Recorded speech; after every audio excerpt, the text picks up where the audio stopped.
2.6 long block mod head shop rotating assembly, Manley crank, K1 rods, Wiseco forged pistons, mod head shop stage 2 heads with the stage 3 valve spring, stage 2.5 cams, Kenne Bell 2.8 blower, 2.8 Mammoth blower, ID 1050X injectors, ARH 1.75" headers, MAF sensors, a GT500 MAF, Walbro twin 165 fuel pumps, and a Cobra hat in a Cobra tank. That's the lethal hat.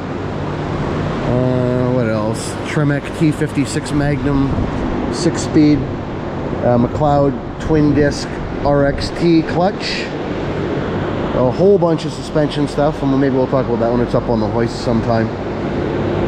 But yeah, so it's looking like about hoping 550 to 575 wheel on the break-in tune, 91 octane pump gas with octanium octane booster, and hopefully when it's broken in it'll settle on 93 octane pump gas with octane booster, with the neck size up pulley hopefully around 6.25 to 650 at the wheels. And then on E85 with the smallest pulley, hoping for 18 to 20 pounds of boost, looking for 800 horse at the wheels. So this right now, Department was saying, was averaging 11.9 pounds of boost, and it made 547 on a pretty conservative tune. So give her a little rip on the dyno here and see what it does. But yeah, we just got this thing together. It's got all Maxima Motorsport suspension in the front end, some full tilt boogie stuff in the back.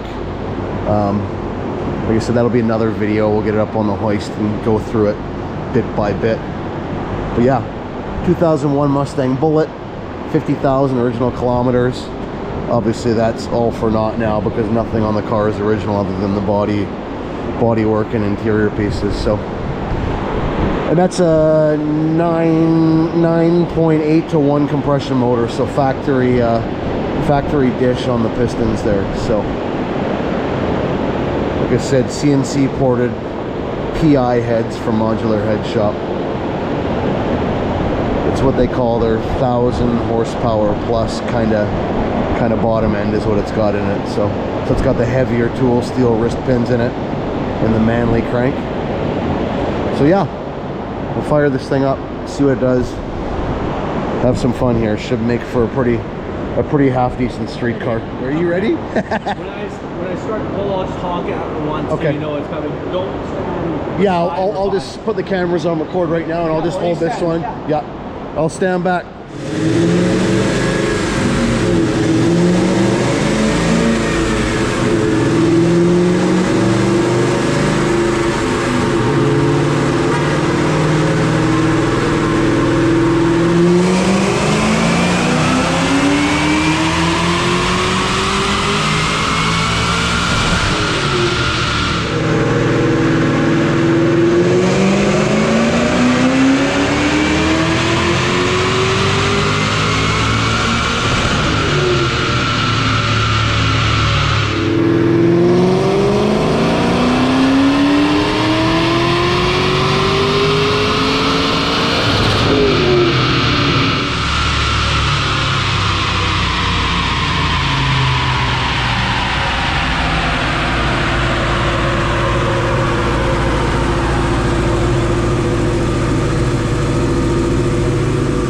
Actually trembling.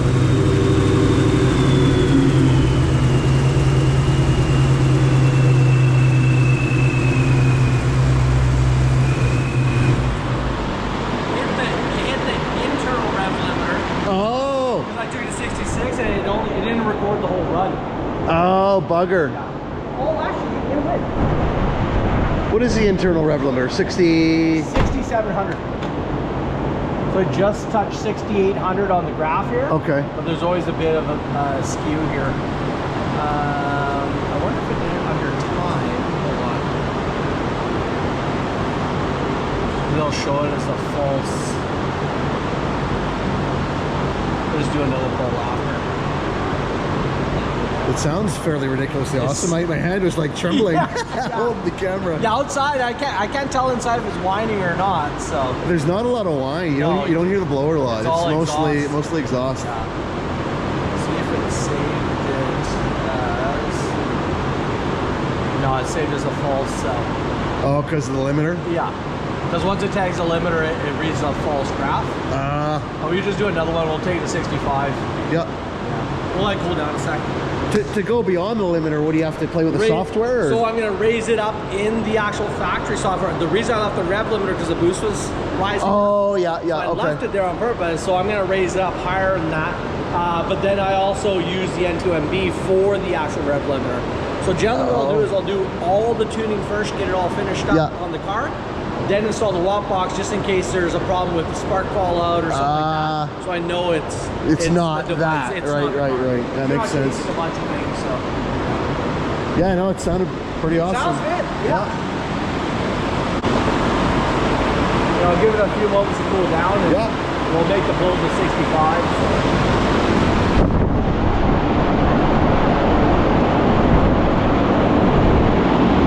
I guess the question is, where the hell am I going to drive this thing? I'll tell you right now, that's already too much power. Like we're doing that's a 4th gear sweep, so that hit 140 mile an hour on that pole. In 4th gear? In 4th gear. And it did it that quick so the start of the pass is roughly about 25 mile per hour. So 140, we're at the top of 4th gear. Yeah. So if the thing could ever hook at the track, we think we'd trap out in the high 130s probably? I'd probably go 136-ish if the car weighs, let's say 3,500 pounds of driver. If we can make 800 at the wheels? Oh, 800 at the wheel would be trapping around 144, 145. Really? It would have the potential to go 145. Oh, so at that point, you'd probably have to change rear gear, but you would also not be running a 26-inch tall street tire. Yeah, on a 28, so it might be bang on. Yeah, so you would get, my race car is a 28-inch tall tire, so 275, 60, 15. Yeah. And we're going 165 to the 8. Okay. So in a 1-to-1 gear and a power glide. So with a 4-speed in 1-to-1, with a car, let's say, making that kind of power, it should be able to trap 155, 158 at 7,100 RPM, 7,000 RPM, where this thing's going to basically level off. Like we spin our motor up to 9,800 RPM, so a little bit more. Yeah, a little more legs to it. Yeah. So 28-inch bias ply would be perfect. Yeah, I think you'd actually even probably want to step up. We did a 373 in this thing. 355. Yeah, so 373 would be the optimal gear for that 28-inch tall tire. But I mean, 355 would be easier to control, would have more time between shifts as well. Right. It'd be easier to drive. So you're not this one is the Magnum, the T56. It's the wide ratio one with the spread out 297 first gear instead of the 266. Yeah. So everything, I figured because of the torque of the Kenne Bell, having them spread out might actually be for the street. It'll be nice. Yeah. Well, streetability, like I said, you're either building a really shitty street car, or a really good or shitty race car. You got to pick one. It's a street hooligan. That's the goal. That's right. It'll probably get old pretty fast though. No, it never gets old. No. It never gets old. So what is something like a like an 0304 Cobra with the basic bolt-ons of a bigger blower? So typically let's say a stock bottom end untouched motor with a Whipple at about 17-18 psi will make about 560, 570 on a conservative tune. With a Whipple? On my dyno, yeah. And your dyno's conservative? Conservative, yeah. And this thing's making 575 at 12 pounds? We're roughly around, well, 11.1, 11.2 pounds. We're making around 560-ish wheel horsepower. Wow. So the difference there is the cylinder heads probably flow a little bit better with the ported heads, aftermarket camshafts. The other stuff is you also have a 2.8 Kenne Bell blower on this thing versus the 2.3. So there's going to be some losses down low, which you can see on the torque graph. Generally, those 4.6s will make more torque than a 4-valve at lower RPM, where this one suffers a bit. But it's also because you've seen the boost curve. The boost curve is like steady, then raises at the top. If you can make the same where like a 4.6 with a Whipple 2.3, it'll make 15 pounds and stay at 15 pounds the whole way. So So generally that's where a lot of the torque difference is, I think, on this bore. If you had a 2.3 Kenne Bell on this thing, it would probably make 560 foot-pounds of torque. Or even a 2.6 or something. But this thing will pay off, I guess, up top on the 85 when it's at 20 pounds. Well, and the other thing, we haven't pulleyed this up yet. Yeah. So when we change a pulley, we're not just changing the pulley to make more boost up top. It's going to make boost everywhere. And that where it levels off, then curves up, that's going to start going away, where the blower's going to start becoming inefficient at some point. It's on the 85 at, let's say, 25, 27 pounds of boost. It's probably going to start losing a couple pounds of boost at the top of the run. But then at that point, is the filter. We've seen filter restrictions on like a K&N filter. You take it off, it picks up 2 pounds of boost on a Kenne Bell. Really? Yeah. That much difference? But the downside is you can't do that with the mass airflow car. It scatters the signal, turbulence? The turbulence of the meter. So at that point, you're doing a Hall EFI or some sort of standalone to get around that. Well, that'll be next winter. Yeah. So an 800 wheel on the street, it's going to be stupid. At 600 wheel, it'd be undrivable. Perfect. Yeah. You're getting some light dusting on the belt right here. Oh, a little bit of slip? Yeah, a little bit of slip. This run it didn't do it, but usually after about 3-4 runs in a row, you'll see right here. You can see right here. Oh, yeah. So this is part and parcel with the Kenne Bells. It's, you know, you get to a 10 rib belt setup, which is, you know, space-wise not doable on this, on the 2 valve. Yeah. They get rid of that problem, but they have the limitations, and you'll notice the more you drop the actual pulley size down, the more dusting you're going to see all the time. Right. Okay. Now, to get around some of that, you can go to a Gates green belt or the blue belts. That helps a little bit, but you'll always have slippage at those 2 items. Okay. You're always going to regardless. And that's the upgraded 8 rib too. It actually, there's guys running this blower with a 6 rib. Yeah, which so the 6 rib cars generally make about 9-10 pounds a boost, no belt slip. Yeah. You start pulling them down to, you know, around 12-14 pounds, it'll dust that belt out within probably, I can say, 20 wide open passes. Really? Yeah. So it's a good thing I got the 8 rib then. Yeah, the 8 rib's a great idea. Well, at this point, that's the only belt that should be on. Yeah. That looks good, nice and clean and tidy. It looks, well, I wouldn't say it looks factory, but it looks factory. Factory clean. It's factory clean, yeah. That's the point. Yeah. And obviously you picked a lot of the right parts to have the right finish as well. Yeah. Like the tank and all that stuff, the reservoir. You did a good job. I still regret, the one thing that bugs me is the cap on that bloody, oh man. There's a gentleman, Harpel Auto. Harpel? Yeah, he's from Alberta, builds custom tanks. I've installed a few of his tanks now. You should see his work. Really? This stuff is really, really nice. So I think he makes a power steering reservoir with a billet cap. Oh, yeah. Yeah, because the cap, it's like, it honestly, done a better job. Considering the cap, I almost should have just kept the factory one. But yeah, you know. The other thing I noticed is most aftermarket caps are vented, so they'll have a hole drilled in it. Oh, Even yeah. any aftermarket reservoir, like the Moroso reservoirs, they generally have a vented cap. This one's not vented. But also the top of the seal doesn't, it's not super tight. Yeah, it's kind of maybe that was their design. Kind of a turd. I can't remember if that was a Moroso or what's the other. It looks Canton. Kenton. It is Kenton. Yeah, this is Moroso. That's Kenton. That looks like a Canton piece. Yeah.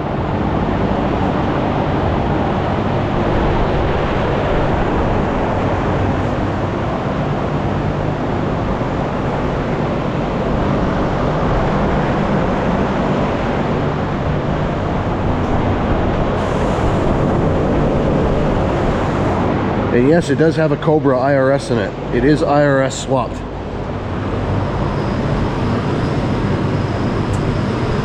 See the tailpipes there.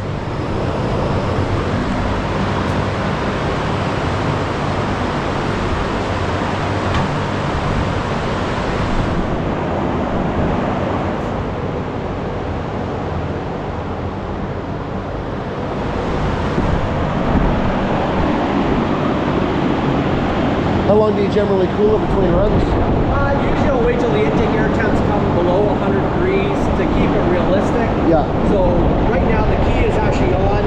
The intercooler pump is actually circulating right now. Oh, it is? Okay. Yeah, so it's on key on with Kenne Bells. It might spray a little bit here, but you'll see the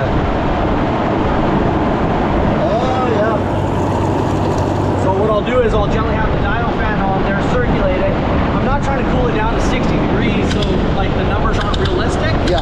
But I am trying to keep it under 100 degrees, because if it goes over generally 110 Fahrenheit is when I start getting into pull some timing out. Okay. Because it is a street car. Yeah. We're an ice tank in this thing. If it was an ice tank car, we'd bring this down to 60 degrees, 50, 40 degrees with ice in the back, and we would actually run it. And to be honest with you, it'd probably pick up another, probably 35, 40 horsepower just really? icing it. Oh yeah. The severe, hard ice down strategy on like the old 304 Cobras at the track would generally net another 3-4 more mile an hour in most of those cars, like an Eaton car. Really? And the smaller the blower, more icing it, like in the sense of the ice down strategy for the intercooler, the more ETU would pick up, and on the dyno as well. I guess on this one we can't do it because it cools the bearing too, right? Oh yeah, yeah. You cannot run an ice tank deal with the circulated water with the Kenne Bell with the liquid cool function unless you run a separate reservoir. And then I mean, you're already talking, it's a packaging nightmare the way it is already. Yeah, fair enough. And that is just too much.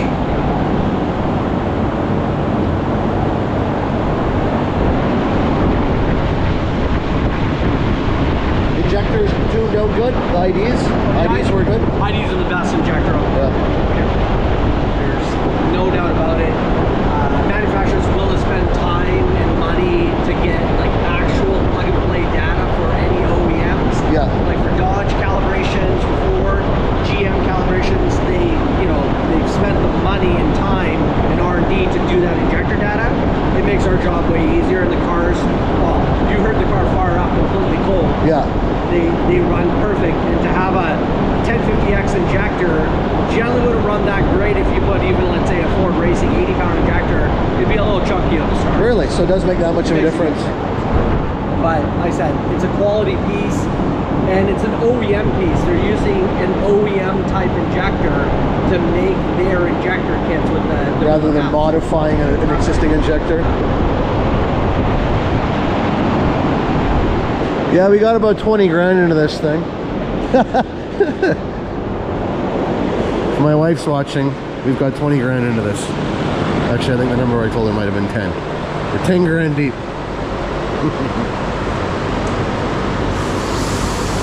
So this one we're only going 65 then to keep it off the limit? Okay. I'm going to do 65 again because I haven't changed it. Okay. Yeah.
Okay. And that was at like 11.9 pounds?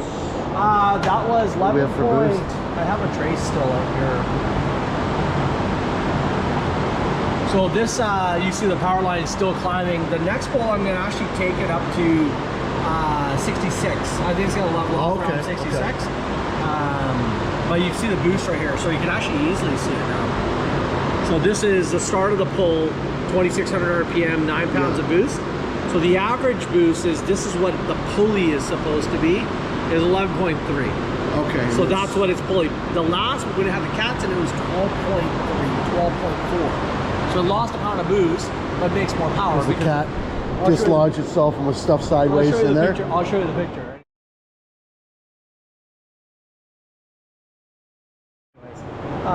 But at the end of the run, it ends up making 14 pounds of boost. Before it made 14.9 pounds of boost at 6,400 RPM. Because of the cat being all buggered up. So this is on still, like, AFR is very safe. 11.5. The bottom line, you can't see it in the grade, is actually the AFR line. And this is still 91 with octanium? 91 with octanium, okay. Yeah. So, and like timing is very...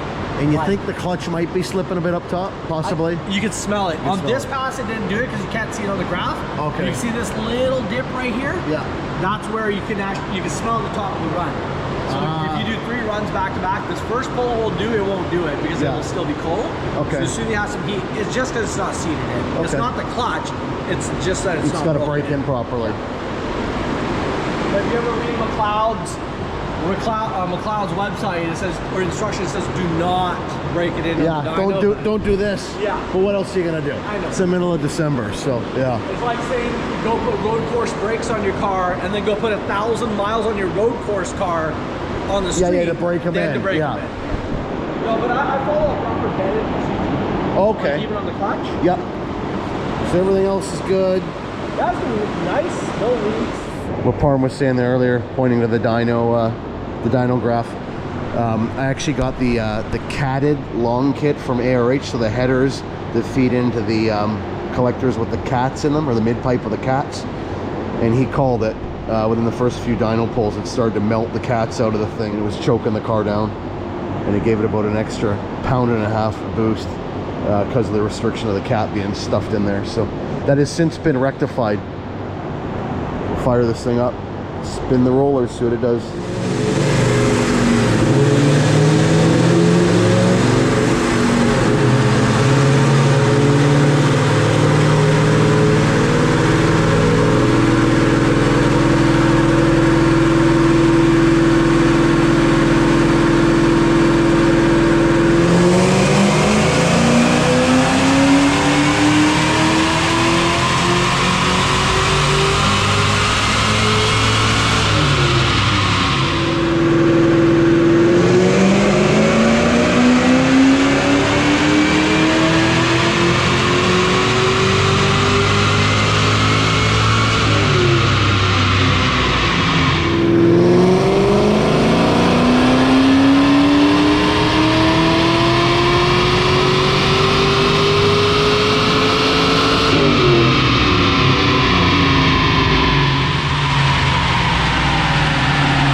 see it lost a bunch of mile per hour in there? Yeah. Oh, we're down 10 mile an hour. Yes, the clutch was slipping. Yeah. Okay.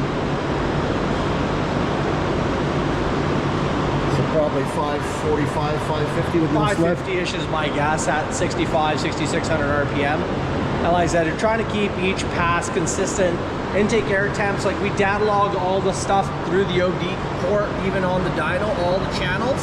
So all the channel data logging is done through there, plus on DiabloSport exclusively on the Ford 99 to 04 EAT cars. Yeah. Just because I think it's a better software. I'm sure SET and stuff is just as good. We've just been doing DiabloSport stuff for so long. They work with us. I think it's the best stuff on the market, period. So. Cool, so that's what we'll take her at. I'll break her in. Yeah. Break the clutch in, and we'll come back in the spring when the clutch is broken in and try and hit 800. Try and hit a stupid number. I think we'll do it, yeah. You'll actually see on the graph, it should level up. I'll just plot the graph here. So I'll go to trace. Because it was an incomplete run. You can see it starts dropping. This is the rough data, but you can see it starts dropping right here. Yeah. But I could feel it in the car where it's starting to level off and nose over, so I just aborted the run. I programmed in the tune at this point, and I can actually tell you what the timing was at the top. because the knock sensor kicked in. Yeah, it did. So. Oh, it did pull timing. It did pull timing, yeah. Because when it started spinning here. So 15 degrees of timing is what I had programmed. Yeah. And we're actually seeing 14.5 degrees of timing. And it actually loses more at the top when it actually drops in power. Oh. So that drop in power correlates with this timing right here. So what ends up happening throughout the whole pass, I think it was actually chattering the clutch. Yeah. And it was actually causing a little bit of false knock. Oh, that's why. So what happens is it'll actually like vibrate through the actual car and resonates through the car. So when it does that, it'll start pulling usually half. And on these PCMs, I generally only pull out about 3.5 degrees of timing as a total for the knock sensor sensitivity. We also mess around with knock sensor sensitivity because the PD blower on it, the rotor clash walls will cause it to pull timing just from false knock from that. So you have to figure out what is knock, what isn't knock. So I use a Plex monitor inside the car when I do all my tuning, which is an actual knock sensor that's standalone, mounts on both sides of the block, and I know what rotor clash is based on experience in doing in other cars. And I know what actual knock is or pre-ignition is based on the Plex monitor that we use. So so if we'd cooled this thing right down and the clutch wasn't slipping, we'd probably make 575? I think it would probably touch 580-ish based on that graph right now and the RPM. If we actually took it to 6,800 RPM, 6,900 RPM, I think so. It was still pulling hard the whole time. I aborted that run because I could already tell it was falling on its face. So this is just the start. Just the start. It's probably good. Stock computer stuff, like I said, most people won't touch stock EEC stuff because they don't have, you know, closed loop strategy under wide open throttle. It's all open loop, so it's whatever's programmed is what it's actually fueling based on the map. Where Coyotes, a lot of people get scared of tuning Coyotes because they're so advanced, but they're actually easier to tune because you can actually set a target of a lambda or an AFR, and generally the PCM, if the tune is close enough, not a complete bag of shit, it will get it close enough and it'll match that lambda. These cars, there's a reason why most of these guys got these things blown up over the years, like the Terminators, is because the tune needs to be spot on. Okay. They're definitely harder to tune. So. Well, I'm gonna pussyfoot it around for the first little bit anyhow. I would. I'm more worried about hurting the driver than the engine. Hurting feelings. Yeah, that's about it. All right. Now you should be proud, man. You put together a really, really cool combo. And like I said, to see a 2-valve still in this car in a Bullitt is super awesome. Where most guys, you know, they'll spend the time and effort to do a Coyote swap like everybody else. So it's pretty cool to see it's still a 2-valve car. Excellent. Well, there's my 550 horsepower street car for now. An exciting project. Yeah, 550 for now. So it's come a long way from the Vortec V1. I'll do a separate video with her up on the hoist sometime. We'll go over all the suspension and stuff. So. All right, Parm, well, that'll be this video. Thanks, sir, and we'll be back for more. This is a little teaser. Yeah. Get him wet, just to get him wet.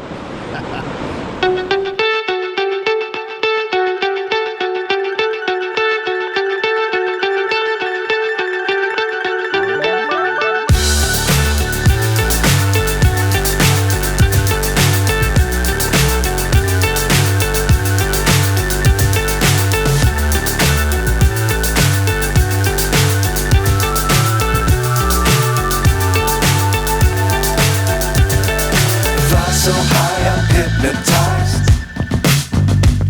What's up is down, what's left is right. Chasing stars and holding you.